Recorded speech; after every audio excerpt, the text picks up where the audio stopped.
bagi setiap kita. Amin. Amin. Haleluya. Sebelum kita mulai ibadah kita, mari kita bersatu di dalam doa. Bapa, ini kami Tuhan, kami datang ke dalam hadirat-Mu ya Bapa. Kami rindu Tuhan lebih dalam lagi ya Bapa datang kepadamu. Hadir ya Tuhan di tengah-tengah kami ya Tuhan Yesus. Kami percaya ya Bapa, Roh Kudus mau bekerja bagi setiap kami ya Tuhan. Dalam nama Yesus kami berdoa. Amin. Haleluya.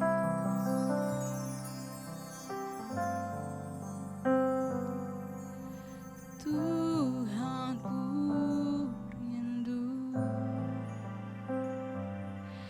masuk dalam hadirat-Mu,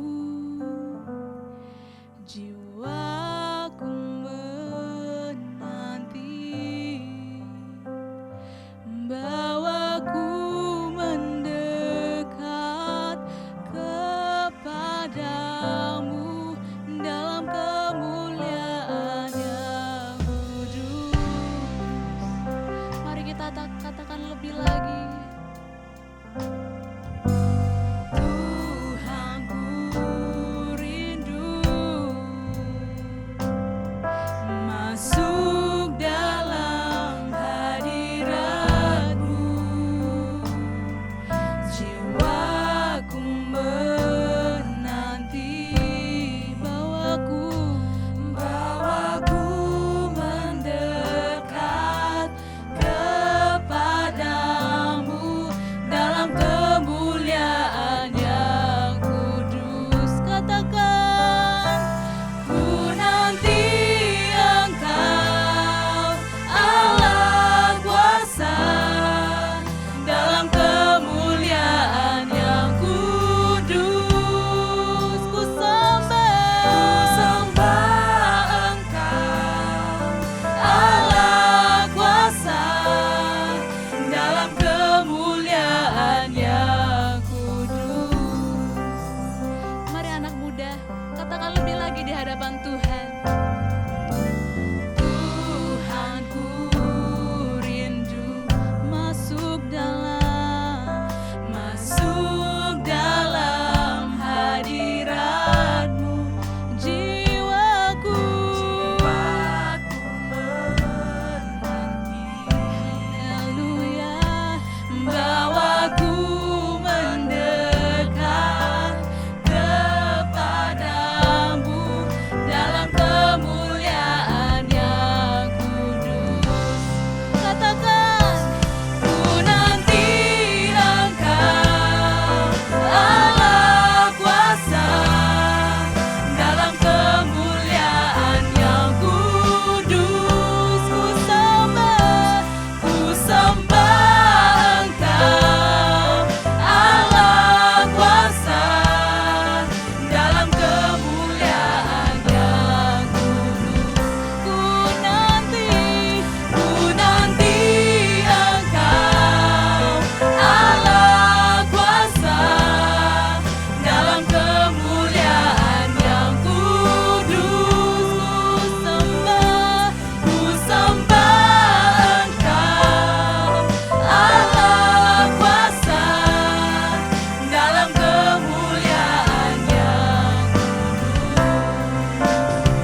katakan lebih lagi anak muda, katakan. Ku nanti Allah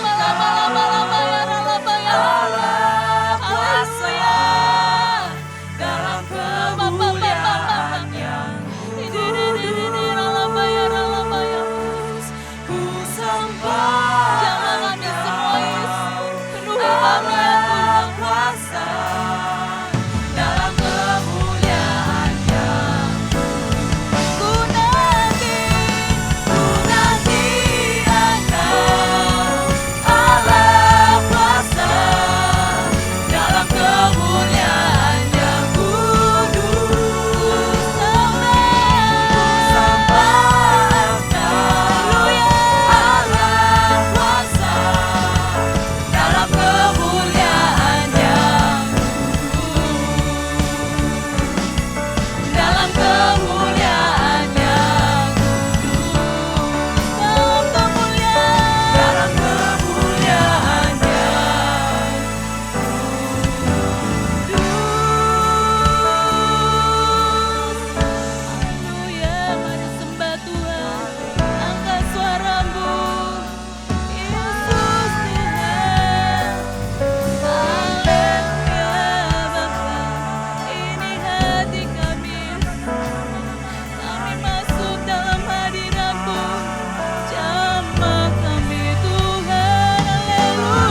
cinta Yesus, karena Yesus sudah lebih dulu mencintai aku. Katakan, ku cinta Yesus, sungguh aku cinta Yesus, karena Yesus sudah lebih dulu mencintai aku.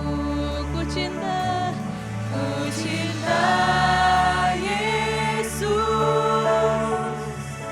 sungguh aku cinta Yesus,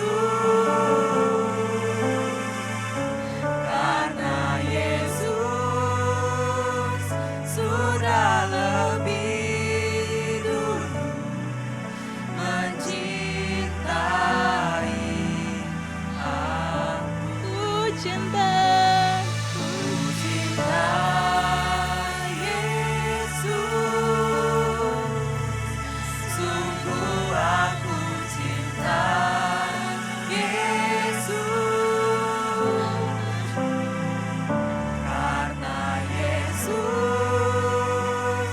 sudah lebih dulu mencintai aku. katakan lebih lagi.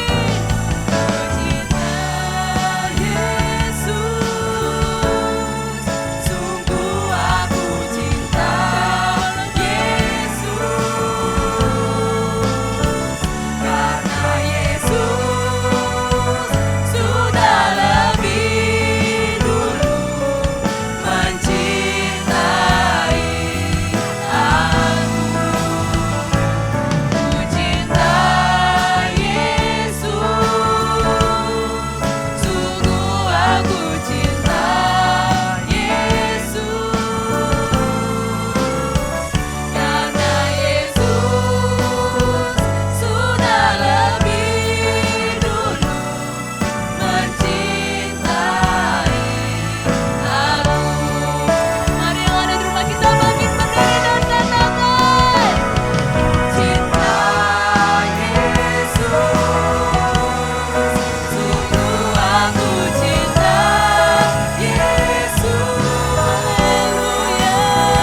karena Yesus sudah lebih dulu mencintai aku. Ku cinta Yesus, sungguh aku cinta Yesus, karena Yesus sudah lebih dulu mencintai aku, karena Yesus sudah lebih dulu mencintai aku, karena Yesus sudah lebih dulu mencintai aku.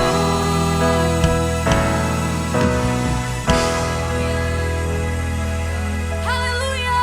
Setiap kita yang lebih lagi ingin memuji Tuhan, sama-sama kita katakan Amin. Kita percaya bahwa Tuhan adalah layak yang ditinggikan Tuhan. Amin. Amin. Haleluya. Sorakan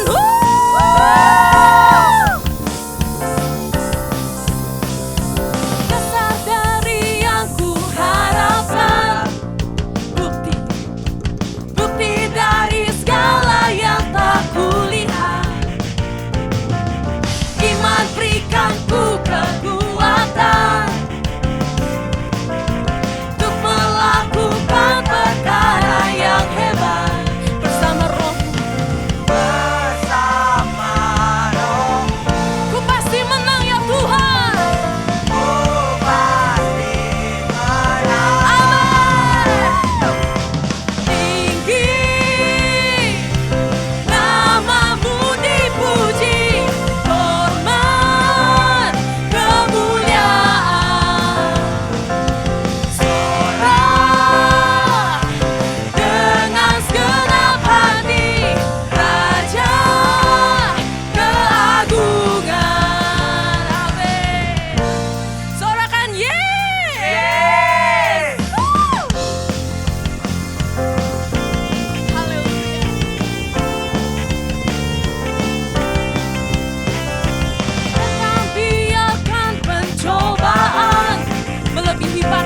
melupakan. melebihi batas kekuatan. Amin. Kau yang berikanku kemuliaan, semakin serupa dengan gambaranmu.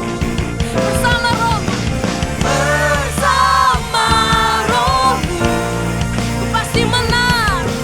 Ku pasti menang. Siap mengubah lagi Tuhan. Tinggi,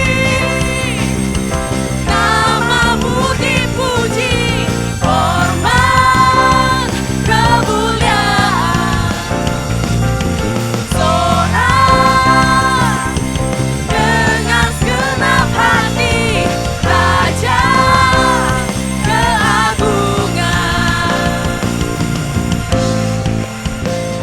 Berikan sorakan haleluya. Dan Tuhan kita yang layak ditinggikan, amin. Yes Lord, inilah generasimu ya Tuhan.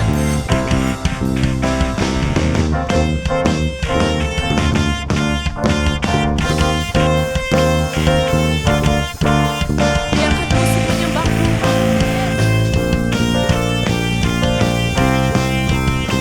Berikan tepuk tangan bagi Tuhan kita.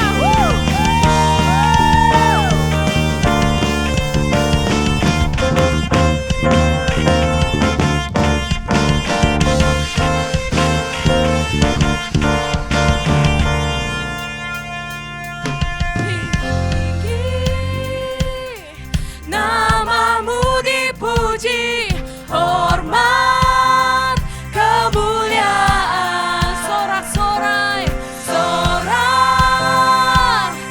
dengan segenap hati, Raja keagungan. Tinggi, namamu, haleluya, kemuliaan. Sorak dengan segenap hati, Raja keagungan. Raja keagungan. Raja keagungan. Raja keagungan.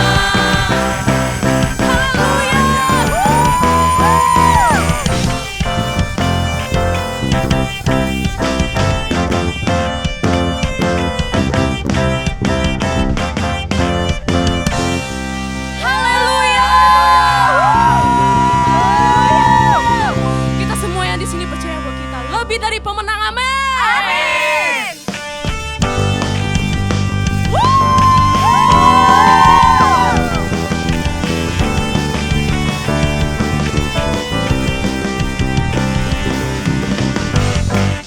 Sama-sama.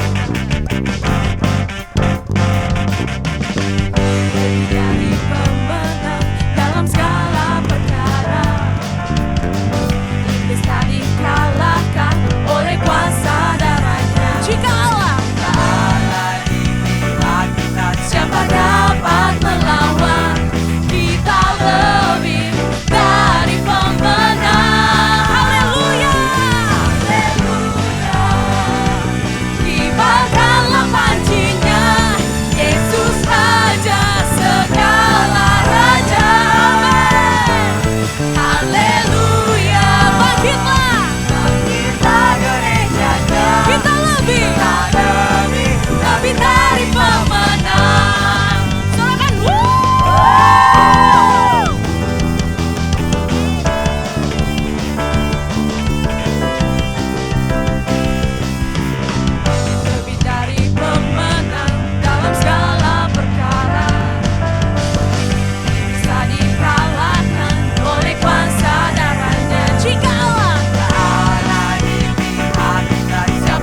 siapa dapat melawan?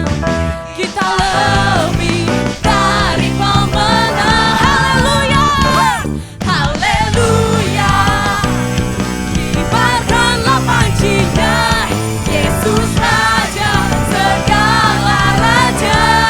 Haleluya, Haleluya.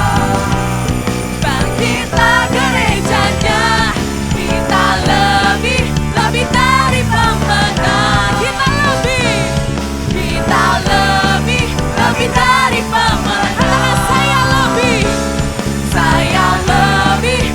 dari pemenang. Haleluya. Kau kekuatanku, penopang hidupku, panci keselamatan. Kau buktikan Buktikan kasih setiamu, benteng hidupku, tak akan ku takut, sebab ku tahu kau bersertaku. Yesus, jaminan hidup. Sekali lagi kita katakan, kau kekuatanku, penopang hidupku, panci keselamatan. Kau buktikan kasih setiamu, benteng hidupku, tak akan ku takut, sebab ku tahu kau bersertaku. Yesus, jaminan hidupku. Yang percaya Tuhan itu dahsyat, sorakan.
kita sudah memuji nama Tuhan, amin. Amin.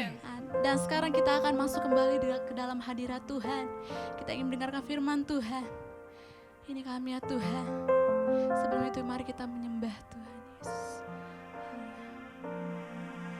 Membawaku ke gunung kudus-Mu, ke tempat kediaman-Mu. Biar kemuliaan melingkupi hidupku dan jiwaku kan dipuaskan. Hanya dekat-Mu, itu yang ku perlu. Kau sumber penghiburan.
Shalom semuanya. Tuhan Yesus berkata dalam Yohanes 14 ayat 12, Aku berkata kepadamu, sesungguhnya barang siapa percaya kepadaku, ia akan melakukan juga pekerjaan-pekerjaan yang aku lakukan. Bahkan pekerjaan-pekerjaan yang lebih besar daripada itu. Sebab aku pergi kepada Bapa. Di sini Tuhan Yesus berkata bahwa kalau kita percaya kepada Tuhan Yesus, maka setelah Tuhan Yesus naik ke sorga, kita akan melakukan pekerjaan-pekerjaan yang dilakukan oleh Tuhan Yesus. Bahkan pekerjaan-pekerjaan yang lebih besar. Pada waktu Tuhan Yesus berada di bumi ini, Tuhan Yesus melayani di Yerusalem, di Yudea, dan di Samaria. Tetapi setelah Tuhan Yesus naik ke sorga, kita yang percaya bahkan akan melayani sampai ke ujung-ujung bumi. Jumlah mujizat yang dilakukan oleh kita yang percaya jauh lebih banyak dibandingkan dengan yang dilakukan oleh Tuhan Yesus pada waktu itu. Hal ini berarti setelah Tuhan Yesus berada di sorga, Tuhan Yesus menyediakan pengurapan dan berkat double portion kepada kita yang percaya. Double portion bukan hanya berarti 2 kali lipat, tetapi juga berarti berlipat-lipat kali ganda. Amin. Ada berapa banyak di antara saudara yang mau menerima berkat atau pengurapan double portion? Boleh angkat tangan saudara. C.D. Jacobs bernubuat bahwa Pentakosta tahun 2020 tidak sama dengan Pentakosta sebelumnya. Dikatakan bahwa kita sedang memasuki Pentakosta dari Pentakosta, yaitu Pentakosta yang ketiga, di mana ini adalah pencurahan Roh Kudus yang terbesar dan yang terakhir sebelum Tuhan Yesus datang kembali. Untuk itulah Tuhan Yesus memperlengkapi kita dengan pengurapan double portion. Setelah Roh Kudus dicurahkan pada waktu Pentakosta yang pertama, maka salah satu tanda yang terjadi pada waktu itu adalah perubahan paradigma dalam pelayanan. Selama ini, pengertian dari murid-murid Tuhan Yesus adalah bahwa keselamatan hanya untuk orang Yahudi saja. Tetapi dengan adanya peristiwa Cornelius yang bukan orang Yahudi bertobat, dipenuhi dengan Roh Kudus, berbahasa roh, dan menerima baptisan air, maka dengan perdebatan yang cukup panjang, akhirnya dengan kesaksian Petrus, para rasul dan seluruh orang percaya di Yudea dapat menerima bahwa keselamatan bukan hanya untuk orang Yahudi saja, tetapi untuk semua bangsa, termasuk bangsa Indonesia. Dan ini pasti akan menyebabkan perubahan paradigma dalam cara penginjilannya. Demikian pula hal ini terjadi dalam era Pentakosta ketiga ini. Yang jelas dengan adanya pandemi COVID-19 akan terjadi perubahan paradigma dalam pelayanan untuk terjadinya penuaian jiwa yang terbesar dan yang terakhir. Hal yang pertama adalah yang tadinya kita ibadah secara offline, sekarang berubah menjadi ibadah secara online. Tadinya kita beribadah di gedung gereja, kita bersekutu bersama-sama, bisa berjabatan tangan, saling berpelukan, menyatakan kasih kita, melakukan penumpangan tangan. Sekarang sudah tidak bisa lagi. Kita memasuki new normal. Ibadah offline digantikan menjadi ibadah secara online. Terus terang, saya tidak mengerti sepenuhnya dengan adanya perubahan ini. Tapi Tuhan menyuruh saya untuk melakukan seperti apa yang terdapat dalam Yeremia 33 ayat 3. Berserulah kepadaku, maka aku akan menjawab engkau dan memberitahukan kepadamu hal-hal yang besar dan yang tidak terpahami, yakni hal-hal yang tidak kau ketahui. Itulah yang saya lakukan hari-hari ini. Saya percaya justru dengan adanya perubahan paradigma dalam pelayanan ini, pasti akan terjadi penuaian jiwa yang jauh lebih besar dibandingkan pada waktu kita menggunakan cara yang lama. Hal yang kedua, untuk terjadinya penuaian jiwa yang terbesar dan yang terakhir, Tuhan berkata akan terjadi kebangkitan generasi muda. Russell Evans, gembala sidang dari Planet Shaker, Melbourne, pada tahun 2017 mendapat penglihatan tentang Indonesia. Bahwa Roh Kudus sedang dicurahkan luar biasa di Indonesia. Dia melihat jutaan anak-anak muda dipenuhi dengan Roh Kudus. Mereka cinta mati-matian kepada Tuhan Yesus. Tidak kompromi terhadap dosa. Dan akan memenangkan banyak jiwa. Generasi anak muda ini kita sebutkan di generasi Yeremia. Awal Januari tahun 2020. Para aras nasional dan para pemimpin Kristen berkumpul untuk membicarakan langkah konkret yang akan dilakukan sebagai respon terhadap komitmen para pemimpin Kristen sedunia di Swiss tahun 2017 tentang misi yang akan dikerjakan bersama-sama, di mana hal ini juga diresponi oleh Indonesia di Brastagi, Sumatera Utara pada tahun 2018. Dengan perkataan lain, ini membicarakan tentang langkah konkret yang akan dilakukan oleh seluruh gereja untuk menyelesaikan amanat agung Tuhan Yesus. Hasil dari pertemuan para pemimpin Kristen awal Januari 2020 itu, bahwa apa yang akan dilakukan ke depan untuk menyelesaikan amanat agung Tuhan Yesus akan menunggu sepulangnya saya dari pelayanan di Brasil.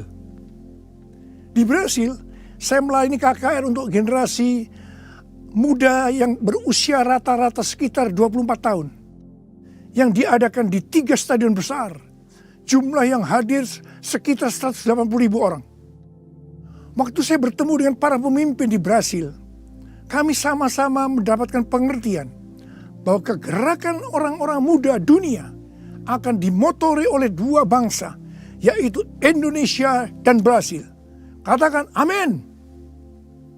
Sepulang dari Brasil, ada 2 hal yang didapatkan. Yang pertama, gerakan untuk menyelesaikan amanat agung Tuhan Yesus akan dimotori oleh generasi muda. Yang kedua, kita disuruh berpuasa dari tanggal 1 Maret sampai dengan 9 April selama 40 hari. Dan dilanjutkan sampai dengan 30 Mei. Jadi total kita berpuasa 91 hari. Setelah 1 hari kita berpuasa, tepatnya tanggal 2 Maret 2020, Presiden Jokowi mengumumkan bahwa COVID-19 masuk ke Indonesia. Mulai saat itu kita merasakan bagaimana Tuhan memproses gerejanya. Kita dibersihkan, dimurnikan, ditata ulang oleh Tuhan. Kita memasuki new normal, dimensi yang baru, paradigma yang baru dalam pelayanan. Semua ini untuk mempersiapkan penuaian jiwa yang terbesar dan yang terakhir sebelum Tuhan Yesus datang kembali. Pada suatu hari ketika saya sedang membaca 1 Raja-Raja 20 ayat 13 sampai dengan 22. Tiba-tiba saya menerima WhatsApp dari Bapak Peter Faraknimela. Saya diminta untuk membagikan apa yang ada di dalam hati saya untuk generasi Yeremia pada acara live streaming Generasiku Bangkit yang kedua dengan tema Finishing a Great Commission pada tanggal 26 Juni 2020. Terus terang saya kaget, surprise. Sebab kalau kita membaca ayat-ayat dari 1 Raja-Raja ayat 20, ayat 13 sampai dengan 22 itu menceritakan tentang seorang nabi yang datang kepada Ahab, Raja Israel, untuk menyampaikan pesan Tuhan bahwa Tuhan akan menyerahkan musuh mereka, yakni orang-orang Aram yang sedang mengepung Samaria. Ahab bertanya, siapa yang akan membantu untuk melawan musuh yang begitu besar itu? Nabi itu menjawab, orang-orang muda, pengiring kepala-kepala daerah yang jumlahnya hanya 232 dari 7.000 orang Israel. Orang-orang muda ini yang akan menyerang lebih dulu. Orang-orang muda yang jumlahnya 232 ini yang diikuti oleh para prajurit menghancurkan orang-orang Aram. Pada saat itu Tuhan berbicara kepada saya bahwa untuk ke depan ini generasi Yeremia yang harus memimpin peperangan rohani untuk penuaian jiwa yang terbesar dan yang terakhir. Ini merupakan suatu paradigma baru dalam pelayanan.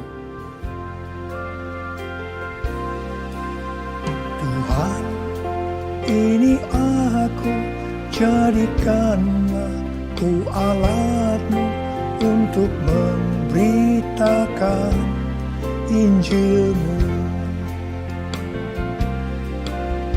Tuhan, ini aku, jadikanlah ku hamba-Mu untuk melakukan firman-Mu.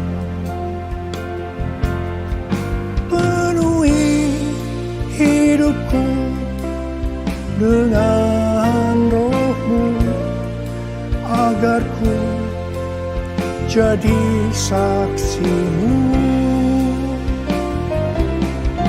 Pakailah hidupku dan urapilah untuk kemuliaan nama-Mu, untuk kemuliaan nama-Mu, untuk kemuliaan nama-Mu. Menteri Agama memberikan pengarahan dalam pembukaan kembali ibadah secara offline, bahwa anak-anak, lansia, dan orang yang memiliki penyakit bawaan yang beresiko tinggi terhadap COVID-19 dilarang beribadah di gereja. Saya percaya ini bukan suatu kebetulan, tetapi Tuhan sedang berbicara harus ada pergantian generasi. Tuhan seolah-olah memaksa agar generasi lansia mendelegasikan atau menyerahkan tugas mereka kepada generasi muda. Ini merupakan perubahan paradigma dalam pelayanan. Elisa adalah nabi muda yang mewakili generasi muda yang akan dipakai Tuhan untuk tugas yang lebih besar. Pada waktu itu Elia disuruh oleh Tuhan mengurapi Elisa untuk menjadi nabi menggantikan dia. Pertama, Elia melemparkan jubahnya kepada Elisa. Ini berbicara tentang memberikan otoritas menjadi seorang nabi. Yang kedua, Elisa menjadi pelayan Elia. Elia juga menjadi bapak rohani yang mementor Elisa. Elisa sangat setia kepada nabi atasannya, sehingga Elisa dikenal sebagai yang dahulu melayani Elia. Yang ketiga, Elisa terus mengikuti Elia kemanapun dia pergi. Elia ke Gilgal, Betel, Yeriho, Sungai Yordan. Elisa terus mengikuti meskipun dilarang oleh Elia.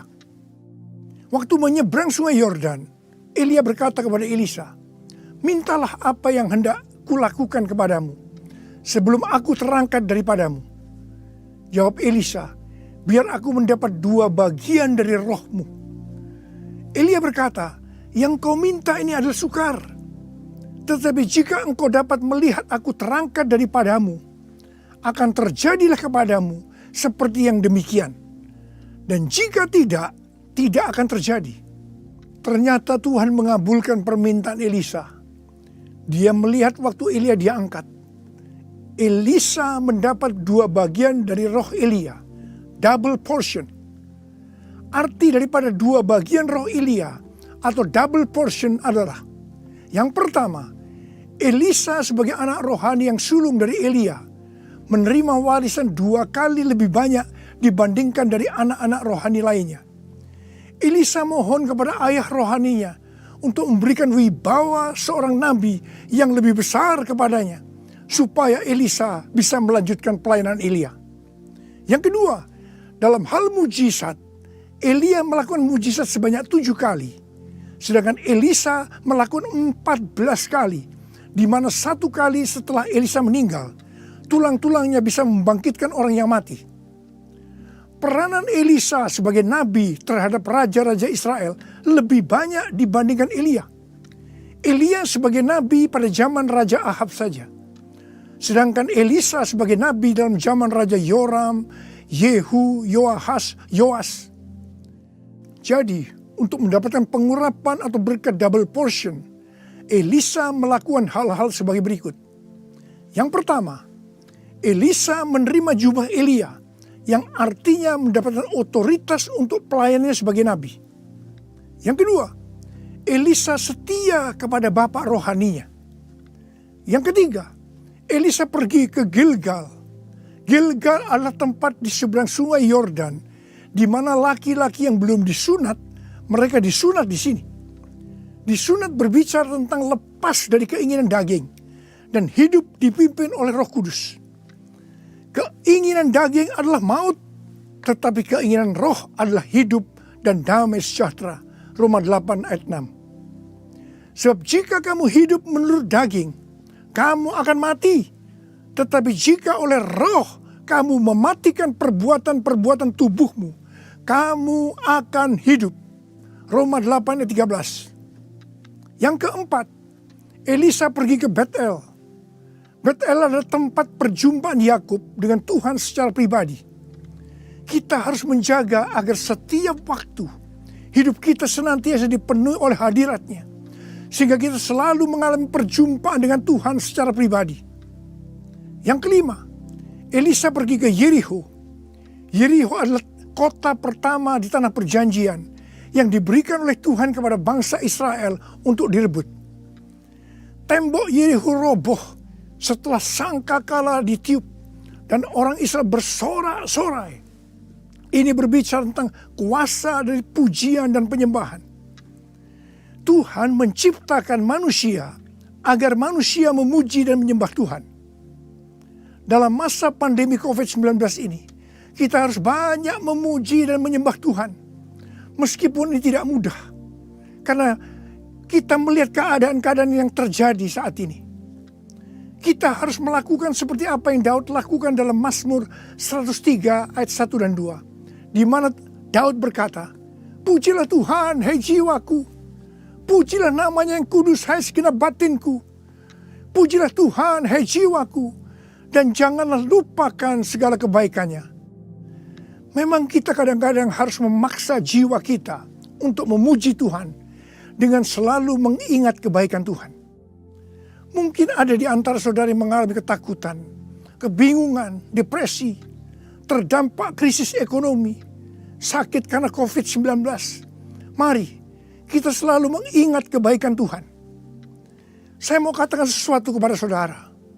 Apapun yang terjadi dalam hidup saudara, apapun yang masalah saudara hadapi, saudara harus tahu satu hal, bahwa Tuhan Yesus itu baik. Dia sangat-sangat mengasihi saudara. Mengucap syukurlah dalam segala hal, enak maupun tidak enak. Sebab inilah yang dikehendaki Allah dalam Kristus Yesus bagi kita.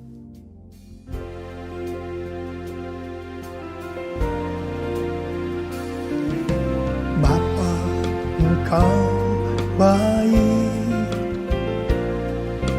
Bapa, Engkau baik. Kau selalu baik kepadaku. Apa ku cinta Kau. Aku memujimu. Aku menyembahmu. Ku nyanyi haleluya.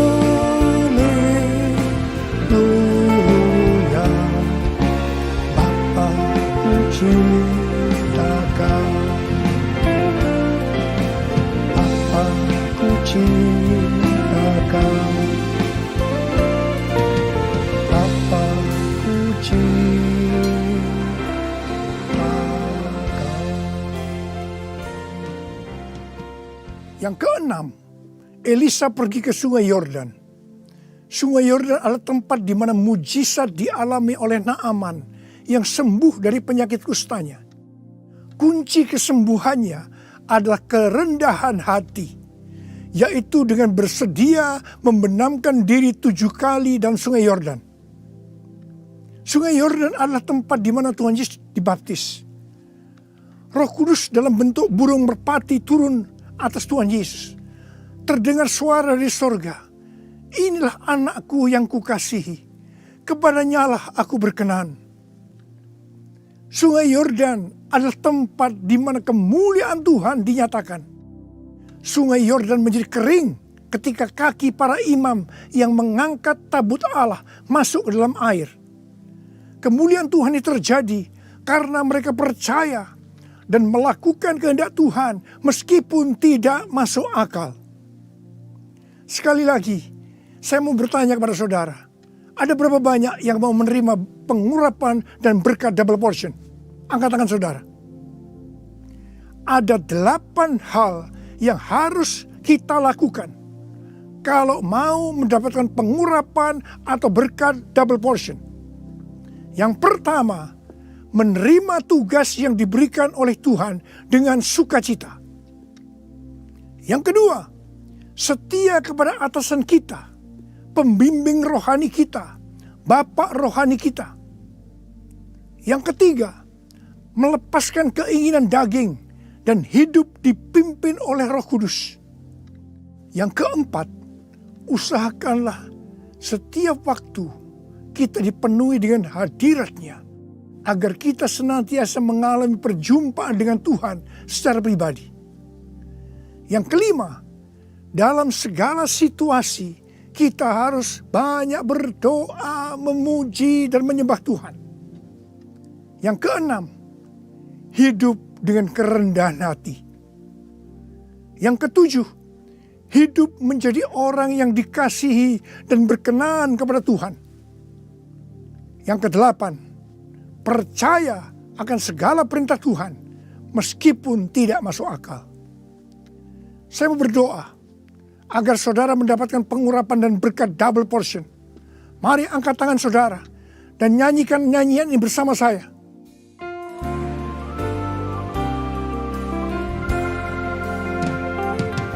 Anointing fall on me.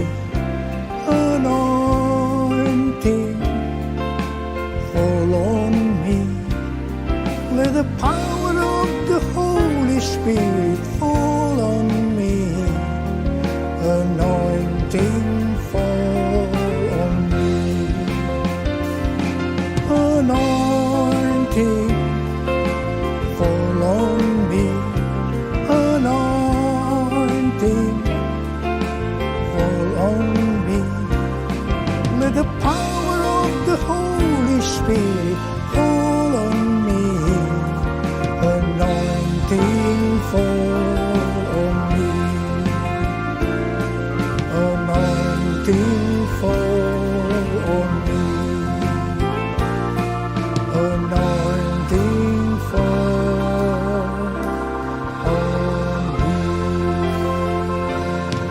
Angkat tangan saudara. Angkat tangan saudara. Mari kita angkat tangan saudara. Urala bala bala bala bala bala bala. Urala bala bala bala. Uria berbahasa roh. Berbahasa roh. Urala bala bala bala bala bala. Uria la bala bala bala bala bala bala bala. Ura bala bala. Tuhan curahkan pengurapan-Mu. Pengurapan double portion. Pengurapan double portion. Berkat double portion. Terima, terima, terima, terima, terima, terima. Urala basikala la bala. Terima, terima, terima. Uria la bala bala bala bala bala bala bala bala bala. Pakai anak-anak-Mu Tuhan menjadi alat-Mu Tuhan. Dengan pengurapan double portion, mereka akan melakukan, menyelesaikan amanat agung Tuhan Yesus. Terima, terima, terima. Oh, berkati anak-anak, berkati mereka semua Tuhan. Kau menyembuhkan yang sakit. Terima, terima kesembuhan, terima kesembuhan, terima, terima, terima, terima. Diberkati oleh Tuhan. Terima kasih, terima kasih, terima kasih, terima kasih. Dalam nama Yesus. Amin.